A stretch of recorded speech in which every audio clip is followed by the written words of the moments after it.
Hello friends, நான் உங்கள் speaker Tamil. இன்னைக்கு நம்ம 2020 ரிலீஸ் ஆன ரொம்பவே வித்தியாசமான ஜெயமா பஞ்சாயத்துங்கிற மூவி பற்றி பார்க்க போகிறோம். ஸோ வாங்க வீடியோக்குள்ள போகலாம். இந்த மூவியோட ஒன்லைன் பற்றி சொல்லணும்னா, ஹீரோனோட ஹஸ்பண்டுக்கு ஆப்ரேஷன் பண்ணுறதுக்காக பணம் தேவைப்படுது. ஆனால் ஹீரோயின் கிட்ட சுத்தமாகவே பணம் இருக்காது. இந்த டைமில் அவங்க பொண்ணு பெரிய மனுஷியாகவும் அந்த ஃபங்க்ஷன் வச்சு அதில் வர மொய் பணத்தை வச்சு ஆப்ரேஷன் பண்ணலான்னு பார்க்குறா. ஆனால் ஹீரோனோட ஹஸ்பண்ட் செஞ்ச மொய்யளவு கூட யாருமே செய்ய மாட்டாங்க. ஸோ திரும்ப மொய் பணத்தை கலெக்ட் பண்ணி அவளோட ஹஸ்பண்டை காப்பாற்றினாலா இல்லையாங்கிறதா இந்த படத்தோட கதையே. ஸ்டார்டிங்ல நம்ம ஹீரோனோட ஃபேமிலி கட்டுறாங்க. நம்ம ஹீரோனுக்கு மொத்தம் 2 பொண்ணுங்க இருக்காங்க. ஹீரோனோட ஹஸ்பண்டை பற்றி சொல்லணும்னா ரொம்பவே தாராளமான சொல்லவர். யார் கஷ்டப்பட்டாலும் உடனே ஓடி போய் உதவி செய்வாரு. சோ ஹீரோயின் வயல்ல வேலை செஞ்சுட்டு இருக்கும்போது ஹீரோனோட ஹஸ்பண்டும் இங்கனும் பயங்கரமா சண்டை போட்டுக்கிறாங்க. இந்த சண்டையில ஹீரோனோட ஹஸ்பண்ட் கீழ விழுந்தனால அவருக்கு நெஞ்சு வலியுமே வந்துடுது. சோ உடனே வீட்டுக்கு கூட்டிட்டு போய் ஒரு சின்ன டாக்டர் கூப்பிட்டு காமிக்கவும் அவரு இப்ப பரவாயில்ல, இன்னும் கொஞ்ச நாள் ஹாஸ்பிட்டல் போய் செக் பண்ணிருங்கன்னு சொல்றாரு. அப்படியே கட் பண்ணா அந்த ஊர் எல்லையில தங்கி இருக்க ஒரு வயசானவரை காமிக்கிறாங்க. சோ அவர் பார்க்க ஒரு சைக்கோ மாதிரி இருக்கனால அங்க இருக்க சின்ன பசங்களா ஒரு வீட்டு வழியா வரும்போது மூஞ்சியை மறைச்சிட்டு தான் வருவாங்க. சோ அடுத்த நாள் ஹீரோயின் அவங்க ஹஸ்பண்ட் ஹாஸ்பிட்டலுக்கு கூட்டு போற வழியில அவங்க மாமா வீட்டுக்கு போய் கல்யாணத்துக்கு வராதனால மொய்யை மட்டும் வச்சுக்க சொல்லி கொடுக்குறாங்க. அப்படியே அவங்களோட ஹஸ்பண்ட் ஹாஸ்பிட்டலுக்கு கூட்டு போய் செக் பண்றா. சோ டாக்டருமே எல்லா செக்அப் பண்ணி பார்த்துட்டு கண்டிப்பா ஆபரேஷன் பண்ணி ஆகணும், அது மட்டும் இல்லாம ஆபரேஷன் பண்றதுக்கு 4 லட்சம் ரூபாய் செலவாகும்னு சொல்லிடுறாரு. இந்த பக்கம் வந்து சின்ன பசங்க அந்த சைக்கோ தாத்தா வீட்டுல அதனால உள்ள போய் அங்க இருக்க மண்பாண்டத்தை எடுத்து விளையாண்டுகிட்டு இருக்கானுங்க. கரெக்டா அந்த சைக்கோ தாத்தா வரவும் அந்த 2 சின்ன பசங்களும் அங்க இருந்து ஓடிறானுங்க. ஒரே ஒரு பையன் மட்டும் அங்க மாட்டிக்கிறான். சோ இங்க நம்ம ஹீரோயினும் 4 லட்சம் ரூபாய்க்கு என்ன பண்றதுன்னு தெரியாம யோசிச்சுட்டே வந்துட்டு இருக்கா. அடுத்த நாள் ஹீரோயின் இதை பத்தி யோசிச்சுட்டு இருக்கும்போது அவங்க பெரிய பொண்ணு வயசுக்கு வந்துருது. அப்பதான் நம்ம ஹீரோயினுக்கு ஒரு யோசனை வருது. இது ஒரு பெரிய ஃபங்க்ஷனா வச்சு அதுல வர மொய் பணத்தை வச்சு ஆபரேஷன் முடிச்சலாம்னு சொல்லி முடிவு பண்றா. சோ நம்ம ஹீரோயின் நினைச்ச மாதிரியே அடுத்த நாளே ஒரு பெரிய ஃபங்க்ஷனா பண்ணி அவங்க எல்லா சொந்தக்காரங்களையும் அந்த ஃபங்க்ஷனுக்கு இன்வைட் பண்றா. அந்த ஃபங்க்ஷனுக்கு இந்த பொண்ணோட லவருமே வந்திருக்கான். நம்ம ஹீரோயின் சாதாரணமா ஃபங்க்ஷன் மட்டும் நடத்தாம வந்தவங்க எல்லாத்துக்குமே தடபடலா விருந்து போடுறா. சோ ஹீரோயின் நினைச்ச மாதிரியே எல்லாரும் சாப்பிட்டதுக்கு அப்புறம் மொய் வச்சுட்டு தான் போறாங்க. இப்போ ஃபங்க்ஷன்லாம் முடிஞ்சதுக்கு அப்புறம் மொய் பணத்தை எண்ணி பாக்குறாங்க. பார்த்தா 70,000 ரூபாய் தான் இருக்கு. அடுத்து ஹீரோயினோட ஹஸ்பண்ட் வந்து மொய் பணம் எவ்வளவு வந்திருக்குன்னு கேட்கவும் வெறும் 70,000 தான் சொல்லுவோம். அவருமே ஷாக் ஆயிடுறாரு. ஆக்சுவலா அவங்க செஞ்ச மொய் பணமே ஒரு 5 லட்சம் ரூபாய் பக்கம் இருக்கும். அதான் நம்ம ஹீரோயினுக்கு பாதி பேர் மொய் பணம் வைக்கலனே தெரிய வருது. உடனே அந்த பையன் கிட்ட மொய் வைக்காதவங்க பேர்ல ஒரு நோட்ல எழுதி வாங்கிட்டு அந்த நோட்டை வாங்கி வச்சுக்கிறா. அதுல இருக்க ஒருத்தருக்கு கால் பண்ணி கேட்கவும் அவரு எதுவுமே சொல்லாம போனை வச்சிடறாரு. நைட் டைம்ல அவங்க வீட்டுல டான்ஸ் ஃபங்க்ஷன் வச்சிருக்காங்க. அப்ப நம்ம ஹீரோயின் எந்திரிச்சு போய் அங்க இருக்க மைக்ல தயவு செய்து எனக்கு பணம் தேவைப்படுது, மொய் வைக்காதவங்களா மொய் வச்சிருங்கன்னு சொல்றா. இது கேட்ட ஊருக்காரங்க எல்லாம் சிரிக்க ஆரம்பிக்கிறாங்க. ஹீரோயினுமே இதெல்லாம் வேலைக்கு ஆகாது, நேர்ல போய் கேட்டா தான் தருவாங்கன்னு சொல்லிட்டு ஒருத்தர் வீட்டு முன்னாடி போய் உட்காந்துருக்கா. கரெக்டா வீட்டுக்காரங்களுமே வர நம்ம ஹீரோயின் அவங்க கிட்ட மொய் பண்ண எங்கன்னு கேட்கவும் நான் வேற ஒரு ஃபங்க்ஷனுக்கு போயிட்டேன், நான் அப்புறமா தரேன்னு சொல்றாங்க. இப்ப நம்ம ஹீரோயினுமே நீங்க மெதுவாவே தாங்க, அது வரைக்கும் நான் அங்கேயே உட்காந்துருக்கேன்னு சொல்லிட்டு உட்காந்துறா. இப்ப அந்த வீட்டுக்காரமே வேகமா உள்ள போய் அவங்க எவ்வளவு மொய் வச்சிருக்காங்கன்னு பாக்குறான். பார்த்தா நம்ம ஹீரோயின் 3,000 ரூபாய் மொய் வச்சிருக்காங்க. உடனே அவன் பாக்கெட்ல இருந்து பணத்தை எடுத்து பத்தாவதுக்கு அங்க இருக்க உண்டியில உடைச்சு அதுல இருக்க பணத்தை எடுத்துட்டு வந்து கொடுக்குறான். அப்படியே ரோட்ல போயிட்டு இருக்கும்போது 2 பேர் சண்டை போட்டுட்டு இருக்காங்க. அப்ப 2 பேர்த்தி புரிச்சுட்டு அவங்க கொடுக்க வேண்டிய மொய் பணத்தை வாங்கிட்டு வரா. இப்படி ஊர்ல இருக்க ஒவ்வொருத்தருக்கிட்டயா போய் அவளுக்கு தர வேண்டிய மொய் பணத்தெல்லாம் வாங்கிட்டு இருக்கா. அந்த அன்னைக்கு நைட்டு இந்த சைக்கோ தாத்தா அங்க விளையாட வந்த ஒரு சின்ன பையனை ஏதோ பண்ணிட்டான்னு சொல்லி பஞ்சாயத்து வச்சிருக்காங்க. ஆக்சுவலா அந்த வயசானவரால பேச முடியாது. அந்த ஊரோட பிரசிடென்ட்மே அந்த பையன் மேல வச்சிருக்க செய்வினை ஒழுங்கா எடுத்துன்னு சொல்லிட்டு அந்த வயசானவர் அங்க இருந்து போக சொல்லிடுறாங்க. பஞ்சாயத்து முடிஞ்சு எல்லாரும் போலாம்னு நினைக்கும் போது நம்ம ஹீரோயின் கரெக்டா வந்து என் மொய் பணத்தை வாங்கி தர சொல்லி அந்த பிரசிடென்ட் கிட்ட சொல்றா. அந்த பிரசிடென்ட்மே இதெல்லாம் ஒரு பெரிய விஷயமான்னு கேட்கவும் நம்ம ஹீரோயின் இது என் புருஷனோட உயிர் சம்பந்தப்பட்ட விஷயம், என் மொய் பணத்தை திரும்பி வாங்கி கொடுங்கன்னு சொல்லி கேட்கறா. சோ அந்த பிரசிடென்ட்மே யார் வைக்கலன்னு சொல்லி பேரை படிக்க சொல்றாரு. பார்த்தா ஃபர்ஸ்ட் பேரே அவரோட தான் இருக்கு. இதை கேட்டதும் பிரசிடென்ட்மே ஒரு பையனை போட்டு பணம் எங்கடா நடிக்கிறாரு. ஆக்சுவலா அந்த பையன் கிட்ட தான் மொய் வைக்க சொல்லி கொடுத்திருப்பாரு. அவர்கிட்ட இருக்க பணத்தை எடுத்து ஹீரோயின் கொடுத்துட்டு அடுத்து யாருன்னு சொல்லி பேரை படிக்க சொல்றாங்க. சோ அடுத்து ஹீரோயின் ஹஸ்பண்டோட அண்ணன் பேர் வரவும் அவரும் எனக்கும் அவனுக்கு எந்த சம்பந்தம் இல்ல, நான் அவனை எப்போ தலைமொழிட்டேன்னு சொல்லிட்டு அங்கிருந்து போயிடுறாரு. இப்ப மறுபடியும் ஒவ்வொரு பேரை படிக்க சொல்றாரு. அப்ப லிஸ்ட் ரொம்ப பெருசா போகவும் பிரசிடென்ட் இருந்துகிட்டு நான் 2 நாள் எல்லாத்துக்கிட்டையும் பணத்தை வாங்கி தரேன், நீங்க இருந்து போன்னு சொல்லி நம்ம ஹீரோயின் அங்கிருந்து அனுப்பி வைக்கிறாரு. சோ அடுத்த நாள் நம்ம ஹீரோயின் ஹஸ்பண்டை கூட்டிட்டு ஹாஸ்பிட்டலுக்கு போறாங்க. அப்ப அந்த டாக்டர் இருந்துகிட்டு சீக்கிரமா பணத்தை கட்டுங்க, என்ன ஒரு வாரத்துல ஆபரேஷன் பண்ணி ஆகணும்னு சொல்றாரு. இப்ப மறுபடியும் அடுத்த நாள் பஞ்சாயத்துல நம்ம ஹீரோயின் பொண்ணு லவ் பண்ற பையனோட அப்பா கிட்ட மொய் பணம் எங்கன்னு கேக்குறாங்க. அந்த பையனோட அப்பாமே அந்த ஊர்க்காரங்க கிட்ட நான் பணம் வச்சிருந்தேன், என் பையன் அந்த பணத்தை எடுத்துட்டு போய் கொலுசு வாங்கி அதை கிஃப்டா ஹீரோயினோட பொண்ணுக்கு கொடுத்துட்டான்னு சொல்றாரு. இப்ப நம்ம ஹீரோயினுமே எதுவும் தெரியாம அவன் போய் சொல்றான்னு சொல்லிட்டு அங்கிருந்து கோவமா போயிடுறாங்க.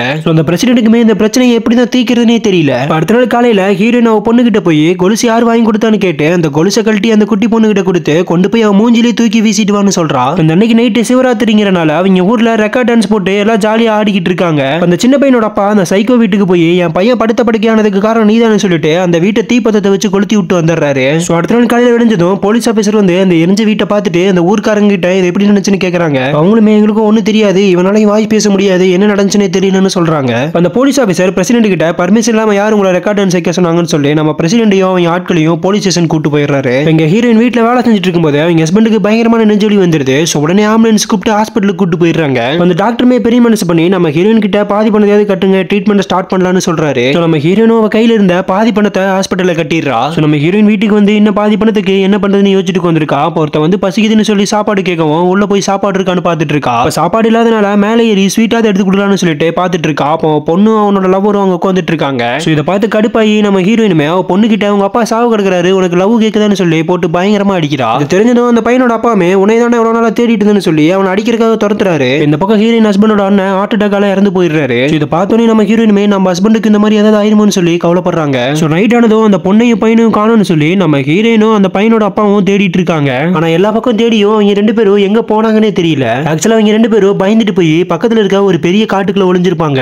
காலையில ஒளிஞ்சதும் அந்த ஊர்ல இருக்க ஒருத்தன் அந்த பையனோட அப்பா கிட்ட போய் உன் பையனை நக்சலைட் பிடிச்சிட்டு போயிட்டாங்கன்னு சொல்றான். இவனுமே காட்டுக்குள்ள போய் பார்க்கலாம்னு சொல்லிட்டு போறான். கரெக்டா ஒரு நக்சலைட் அவனை பார்த்தனையும் அவன் அங்கிருந்து பிடிச்சிட்டு போயிடுறான். இந்த பக்கம் அந்த சைக்கோ தாத்தா அந்த காட்டுக்குள்ள ஏதோ ஒன்னு தேடிட்டு இருக்காரு. இந்த சைக்கோ தாத்தானால பாதிக்கப்பட்ட அந்த சின்ன பையனோட அப்பா இந்த தாத்தா பின்னாடி ஃபாலோ பண்ணிட்டு வந்து ஒரு கல் எடுத்து அவரோட தலையிலேயே பயங்கரமா அடிச்சுட்டு அங்கிருந்து போயிடுறாரு. இந்த பையனோட அப்பா கிட்ட சொன்னவன் நம்ம ஹீரோயினுக்கு போன் பண்ணி உன் பொண்ணையும் நக்சலைட் தான் பிடிச்சிட்டு போயிருக்காங்கன்னு சொல்றான். நம்ம ஹீரோயின் வேகமா உள்ள போய் அவங்க வீட்டுல இருக்க ஒரு பழைய பெட்டி திறந்து உள்ள இருக்க பொருள்லாம் வெளியே எடுத்து போட்டு என்னத்தையும் தேடிட்டு இருக்கா. அந்த பெட்டிக்குள்ள இருந்து அவங்க அப்பாவோட ஒரு பெரிய கன் எடுத்து என் பொண்ணை நானே காப்பாத்திக்கிறேன்னு சொல்லிட்டு அந்த காட்டுக்குள்ள போறா. நம்ம ஹீரோயின் போற வழியில அந்த சைக்கோ தாத்தா மயங்கி கிடக்குறாரு. உடனே பக்கத்துல போய் அவருக்கு மூச்சு இருக்கான்னு தொட்டு பார்த்துட்டு வேகமா தூக்கி உட்கார வைக்கிறா. உடனே வேகமா ஓடி போய் தண்ணி கொண்டு வந்து அந்த சைக்கோ தாத்தாவை மயக்கத்துல இருந்து தெரிய வைக்கிறா. இந்த பக்கம் அந்த பையனோட அப்பாவை பிடிச்சிட்டு வந்த நக்சலைட்டுங்க நம்மளுக்கு தேவையில்லைன்னு சொல்லி அவனை ஷூட் பண்றதுக்காக போறாங்க. கரெக்டா பின்னாடி ஏதோ கன் சவுண்ட் கேட்கவும் எல்லாரும் திரும்பி பாக்குறாங்க. பார்த்தா நம்ம ஹீரோயின் அந்த கன்னோட நக்சலைட் முன்னாடி வந்து நிக்கிறாங்க. இப்ப நம்ம ஹீரோயின் அந்த கன்னை நக்சலைட் தூக்கி போட்டு இதுக்கு முன்னாடி எங்க அப்பா இந்த படைக்கு தலைவரா இருந்தவர் வேணா அந்த கன்ல இருக்க பேரை செக் பண்ணி பாருங்கன்னு சொல்றாங்க. அவனுமே அந்த கன்னை செக் பண்ணி பார்க்க சொல்றான். பார்த்தா அதே பேர் தான் கரெக்டா எழுதி இருக்கு. அந்த நக்சலைட்ஸுமே இங்க தலைவருக்கு மரியாதை செலுத்துற விதமா அந்த பொண்ணை மட்டும் திருப்பி அனுப்புறாங்க. நம்ம ஹீரோயினும் அந்த நக்சலைட்ஸ் கிட்ட இப்படி ஒரு பணை கைதி வச்சுதான் நீங்க தப்பிக்கணுமா, ஏன் இப்படி எல்லாம் பயந்துட்டு இருக்கீங்கன்னு அப்படி இப்படின்னு பேசுவோம். அந்த நக்சலைட்ஸும் மனசு மாதிரி அவங்க அப்பாவையும் பையனையும் விட்டுறாங்க. இந்த பக்கம் அந்த உடம்பு சரியில்லாத பையனோட அம்மா தண்ணி பிடிச்சிட்டு இருக்கும் போது அந்த சைக்கோ தாத்தா அவங்க வீட்டுக்குள்ள போய் கதவை சாத்திக்கிறாரு. இந்த பையனோட அம்மாமே கதவை வேகமா தட்டி என் பையனை விட்டுன்னு கெஞ்சுறாங்க. இந்த பையனோட அப்பாமே கரெக்டா வந்து உன்னை அடிச்சது நான் தான், என்ன வேணா பண்ணி என் பையனை விட்டுன்னு சொல்லி கதவை தட்டுன்னு தட்டுறாரு. அந்த சைக்கோ தாத்தா திறக்காதனால வேகமா ஓடி போய் ஒரு கடப்பாரி எடுத்துட்டு வந்து அந்த கதவுலயே குத்தவும் அந்த கதவு ஓபன் ஆயிருது. உடனே வேகமா உள்ள போய் அந்த வயசான தாத்தாவை அடிச்சு போட்டு அவன் பையனை பாக்குறான். பார்த்தா அந்த பையன் உடம்பு ஃபுல்லா ஏதோ பச்சையா பூசி இருக்கு. அது மட்டும் இல்லாம இவ்வளவு நாள் உடம்பு சரியில்லாம இருந்த அந்த பையனுமே சரியாயிடுறான். ஆக்சுவலா அன்னைக்கு அந்த சின்ன பையன் போனப்ப அந்த தாத்தா எதுவுமே பண்ணிருக்க மாட்டாரு. அது மட்டும் இல்லாம அந்த ஊர்லயே அந்த தாத்தா கூட முதல்ல பழக ஆரம்பிச்சா ஒரே ஆள்னா அந்த சின்ன பையன் மட்டும் தான். அதனால அந்த தாத்தாக்குமே அந்த பையனை ரொம்ப பிடிக்கும். ஆனா இதெல்லாம் தெரியாம இத்தனை நாளா அந்த ஊர்க்காரங்க அந்த வயசானவரை ஒரு சைக்கோன்னு தான் நினைச்சிட்டு இருந்திருப்பாங்க. இந்த பக்கம் இறந்து போன ஹஸ்பண்டோட அண்ணன் வைஃப் நம்ம ஹீரோயினை கூப்பிட்டு அவங்க வச்சிருக்க நகையை ஆபரேஷனுக்கு வச்சுக்க சொல்லி கொடுக்குறாங்க. அது மட்டும் இல்லாம மொய் கொடுக்காம இருந்த எல்லாருமே அவங்களோட மொய்யை கரெக்டா வந்து கொடுத்துறாங்க. இந்த பக்கம் இந்த சின்ன பையனோட அப்பா அந்த தாத்தாவை பார்க்க வரும்போது ஒரு மினிஸ்டே கார்ல இருந்து இறங்கி வந்து நீங்க கொடுத்த மருந்துனாலதான் எங்க அம்மா உயிர் படைச்சாங்க, உங்களுக்கு ஏதாவது உதவி வேணுமா கேளுங்கன்னு சொல்றாரு. அந்த வயசானவருமே எனக்கு எது வேணா போலீஸ் பிடிச்சிட்டு போன எங்க பிரசிடென்ட்டையும் அவங்க ஆட்களையும் வெளியே விட சொல்லுங்கன்னு சொல்றாரு. அவங்க போனதுக்கு அப்புறம் அந்த பையனோட அப்பா வீட்டை ரெடி பண்ணிக்க சொல்லி காசை கொடுக்குறாரு. அப்ப அந்த வயசானவர் எனக்கு வேணா என்ன காட்டுல காப்பாத்தின நம்ம ஹீரோயினுக்கு கொண்டு கொடுக்க சொல்றாரு. ஹீரோயினுமே எல்லா காசையும் எடுத்துட்டு வந்து ஃபுல் அமௌண்ட் பே பண்ணி நல்லபடியா ஆபரேஷனுமே முடிஞ்சிருது. அப்படியே ஒரு மாசம் கழிச்சு நம்ம ஹீரோயினோட ஹஸ்பண்ட் வேலை செஞ்சுட்டு இருக்கும்போது அவருக்கு திடீர்னு நெஞ்சு வலி வருது. மறுபடியும் ஹாஸ்பிட்டல் கூட்டு போய் செக் பண்ணும்போது இன்னொரு ஆபரேஷன் பண்ணணும், அதுக்கு 6 லட்சம் ரூபாய் செலவாகும்னு சொல்லிடுறாரு. இப்ப கரெக்டா ஹீரோயினோட 2வது பொண்ணு வயசுக்கு வரவும் அதுக்கு ஃபங்க்ஷன் வைக்கிறதுக்காக நம்ம ஹீரோயின் தயாராகிறா. இதோட இந்த படமே முடியுது. இந்த மூவியோட ரிவ்யூ பிடிச்சிருந்தா இந்த வீடியோக்கு லைக் போட்டு மறக்காம நம்ம சேனலை சப்ஸ்கிரைப் பண்ணிக்கங்க.